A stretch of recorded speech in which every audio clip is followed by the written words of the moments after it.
Bonjour, je m'appelle Nils Baranger de la société Chart Guidance et aujourd'hui, en partenariat avec Dukascopy TV, nous allons vous présenter un moment purement d'analyse technique et aujourd'hui un sujet qui va intéresser beaucoup de gens, il s'agit du pétrole.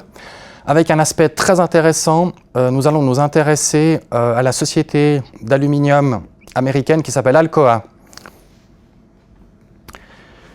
Sur le premier graphique, nous voyons un graphique long terme de la société Alcoa avec, en 2008, le crash du prix selon un modus operandi très similaire à ce qui se passe aujourd'hui sur le pétrole.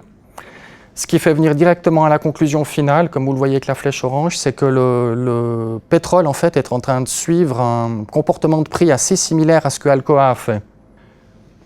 Sur le second graphique, nous voyons cette fois le prix du pétrole qui est en train de crasher selon le même procédé avec les momentum sous-jacents et surjacents qui sont en train de plonger en territoire négatif. Dans le rectangle mauve qui est une projection, vous voyez le type de comportement de prix attendu pour les prochaines années. Donc, c'est-à-dire que le pétrole va rentrer dans une fourchette de prix pendant plusieurs années, que le prix final sera dans environ 5 ans à un niveau pas très loin de celui dans lequel il va se trouver d'ici quelques semaines.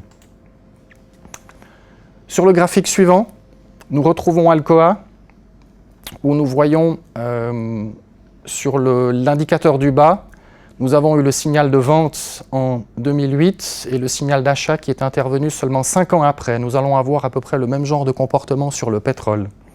Sur le graphique suivant, nous retrouvons le pétrole avec, nous voyons la chute des oscillateurs et de la MACD qui sont encore largement ouverts à la baisse.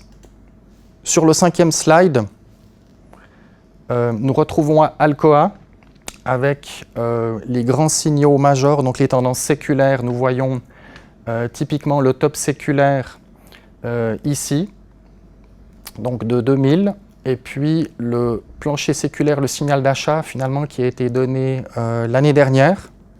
Et nous aurons le même type de signal très certainement sur le pétrole. Et sur le dernier graphique, nous retrouvons le pétrole, donc qui va entrer dans une fourchette de prix assez large, cependant basse, pendant plusieurs années. Le plancher final ne sera fait qu'aux environs de 2018-2022, à un prix assez proche du prix bas que le pétrole va atteindre dans les prochaines semaines. La conclusion est donc que le pétrole va rester dans une fourchette de prix relativement basse pendant plusieurs années et atteindre le véritable plancher séculaire seulement entre 2018 et 2022 à un prix assez proche de celui auquel il se trouvera d'ici quelques semaines. Merci de nous avoir suivis. C'était Nils Baranger de la société Chart Guidance en partenariat avec Dukascopy TV.